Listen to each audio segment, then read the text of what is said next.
So I saw it a while ago. How many of you grew up in church? Raise your hand. All right. Yeah, many of you. How many of you church is somewhat of a new thing to you? Raise your hand.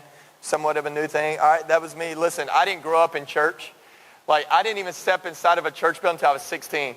I think some people think because I'm a preacher that I must have came out of my mama's womb with a Bible in my hand going, turn or burn, turn or burn. You know, I didn't. All right. Like, I didn't grow up in church. Like, I didn't know anything about church. The first time I went to church, I was 16. My aunt was an alcoholic, died in a car wreck, single car wreck, drove off the road. That was the first time I had ever gone to church, was to her funeral. It was on a Thursday. The following Tuesday, the pastor and a deacon of the church made a surprise visit to our house on a Tuesday night. I'd just gotten home from basketball practice, gotten changed. My parents were in the kitchen cooking dinner. I hear a knock on the door. I opened the door, true story, and I panicked because we had never had a pastor at our house before. So I panicked. I opened the door and go, it's the pastor, and slammed the door in his face. Like, my mom goes, who is that? I was like, it's the pastor. And she's like, what's he doing here? And I go, I don't know. And they start hiding things, you know, like, we didn't know, all right? And we're like, those are the family pictures, Mom, it's okay, right? And so they let the pastor and the deacon in the house right there in the living room floor. They shared the gospel with my parents, and I saw both of my parents right there get radically saved. Radically saved. Like, that moment, they became followers to never look back. Like, I saw the biggest change in my dad. My dad's just a country boy, good old boy, truck driver. He loved me, loved my mom. But he was also a very hard man, a very angry man, and he was gone a lot. And I saw his heart break. Immediately changed, began to follow Jesus. But you know what I did that night? I became a fan of Jesus because I saw what Jesus did in my parents' life. So this is what I did. Watch this. That night, I prayed a prayer. I repeated a prayer because they did, and I became a fan of Jesus. That was on a Tuesday. The following Sunday, we went to a church worship service for the first time. And dude, like, let me just tell you, like, you've been coming for a while. Like, when you see first-time visitors or you see new faces on Sunday morning or Wednesday nights, be good to them. Be kind to them. Reach out to them. Let them sit down with you. Because, listen, when we first come to church, you freak us out. Like, because we don't know the deal. Like, we don't know the rules. We don't know the way to do things, all right? So I remember going to church for the first time, 16 years old, Sunday morning, worship service. I walk in. They hand me a bulletin at the door. I thought it was the Bible. I was like, I thought the Bible was bigger than this. Because at grandmama's house, it's big and white, and it's like 80 pounds. It has like naked angels on the front, you know? And they're like, no, it's a bulletin. And then you go into church, and then a band comes out much like this, and they're smiling. And they're like, all right, everybody, we're going to worship. So everybody stand up, sit down, stand up. Sit down, put your hands up, put your hands down, turn around, hug a neck, kiss a baby, up, down, up, down, up, down. It's like P90X for Jesus, right? And then they did the Lord's Supper. And I didn't know what that was. Like, I thought the Lord's Supper was because the preacher preached too long and everybody was angry because the Methodists were going to beat them to Chick-fil-A, you know, or they're not even open on Sunday. So they were really mad, all right?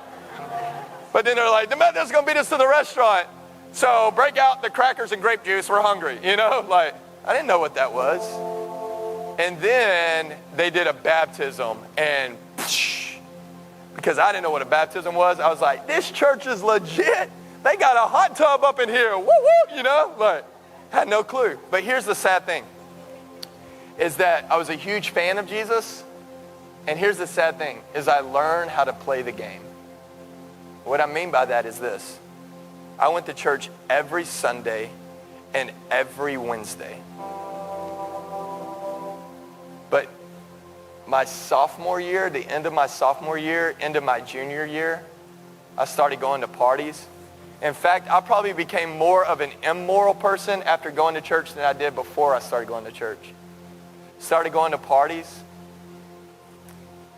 And then in high school, my Trinity was not Father, Son, Holy Spirit. My Trinity were sports, partying, and girls. Man, I would chase some girls. And they would run, and I would run, and they would run faster, and I'd run faster until I caught one like a wild animal, and it's like, I got her, you know? And then into my junior year, started drinking, like really heavy. And listen, I didn't just drink to have fun or social drink. Like I drank to get drunk, and then I would get sick drunk. I went from like doing that every once in a while to doing that every weekend to doing that almost every day to like literally like taking liquor to school my junior and senior year. Going into my senior year, I started smoking weed. Same progression. Went from every once in a while to every weekend to literally every day. From 16 to 21, I did this. I would bounce from girl to girl to girl to girl, move in and out of my parents' house for 5 miserable years. You know what's interesting about all that? Is I went to church every Sunday and every Wednesday and was a complete fan of Jesus, but was still living like hell. I'll just be honest with you, be transparent. There were times I would go to church on Sunday mornings with a hangover and a huge headache. There were actually times I would go to youth on Wednesday nights high. Be like, everything the youth pastor is saying is so funny tonight. High. There were times I would take whatever girl I was dating at the time, and we'd go to youth on Wednesday nights and we'd sing love songs to Jesus, and then we'd go find a deserted road somewhere. 5 miserable years. You know what's interesting about all that? Is that every like D Now, every youth camp, every once in a while on Wednesday nights, my emotions would get stirred and we'd hear a preacher preach, and then a band would come out, and then I would come up to a stage much like this as an altar, and I would get on my hands and knees and I'd begin to cry out to God, and I'd say, God, I'm sorry. God, I'm going to do better. God, I'm going to follow you. God, I'm going to try harder. God, I'm going to fix this. God, I'm going to change. And notice it was all I, and things I was going to do. And guess what? I would get up from that and it might work. It might work for like a day or a week or even a month, but eventually I would turn right back to the same junk. And then the next youth event would come and I'd say, oh God, I'm sorry. I'm going to do better. I'm going to try harder. I'm going to fix this. It might work for a little bit, and then I'd go right back to the same junk. Next youth event, oh, God, I really mean it this time. God, I'm sorry. I'm going to try harder. I'm going to do better. Go right back to it. It's what the Bible calls a dog returning to its vomit. This never-ending cycle for 5 miserable years. And people say all the time, the most miserable people in the world are those that don't know Jesus. And I don't think that's right, because they don't know any better. I say this, the most miserable people in the world are those who are sitting in church pews every week and still living like hell, because we know Jesus, we know with the gospel, we're fans of him, but we don't know victory and we don't know life change and life transformation. So we say, where's the hope for us? Where's the victory for us? 5 miserable years. God, I'm sorry. I'm going to try harder. I'm going to do better. Go back to it. God, I'm sorry. I'm going to try harder. I'm going to do better. Go right back to it. God, I'm sorry. I'm going to try harder. I'm going to do better. 5 miserable years of this never-ending cycle. It was a rut that I couldn't get out of. How many of you have ever felt that way, or you feel that way right now? Raise your hand. Look at that. Oh my gosh, so many. I'm with you. I'm with you. I'm with you. 5 miserable years. But then, at 21, something changed. Something happened. We were doing a college rally at our church, and we had a speaker come speak at our church. His name was Mark Jobe. Mark Jobe is Carrie Jobe's dad, if you've ever heard of Carrie Jobe. And I don't even remember what he was preaching on. I just remember he had this huge sword, and he was waving this sword around, and maybe he said, come to Jesus or I shall behead you. I don't know, all right? But when he got done preaching, a band came up, and I walked down the aisle, got on my face, and I began to pray the same prayer I prayed 1,000 times. God, I'm sorry. God, I'm going to do better. I'm going to try harder. I'm going to fix this. God, I'm going to stop sleeping with my girlfriend. God, I'm going to stop getting high. God, I'm going to stop doing this. God, I'm going to change. And then, listen, something happened that night that was completely different than any other night. I began to feel this huge weight on my shoulder, this huge burden. I literally felt like my chest was caving in.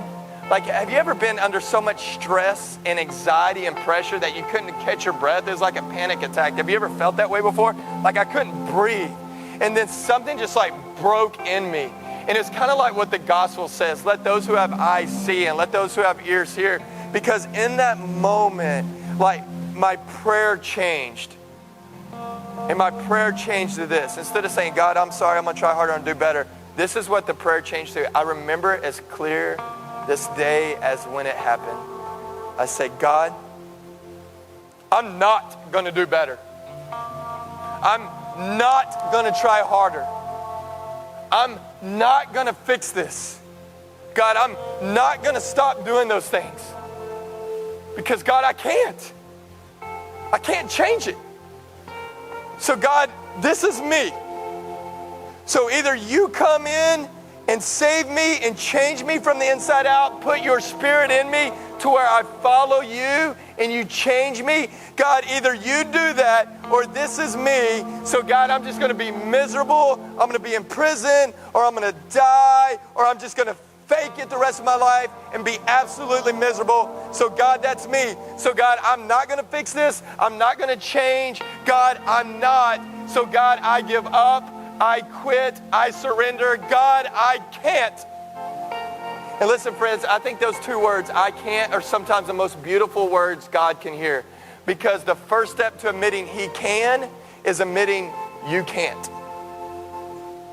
God, I get up, I quit, I surrender. And listen, it was like for the first time, I felt this peace come over me. I felt like this huge weight lifted off my shoulders. And it's like I could hear the voice of God. Like God spoke to me in that moment, not in an audible voice. I don't know about you, but God's never spoke to me in an audible voice, because if He did, I'd probably wet myself and pass out. You know what I mean? But it's like for the first time I could hear God say this. Finally, you're mine. You're mine. Because you're quitting, you're giving up, you're surrendering, you're mine. And I'm taking over. And listen, that night, everything changed. Like, I'm not perfect. I mess up every day, but I'm different. I went down to that altar that night, lost, got up found.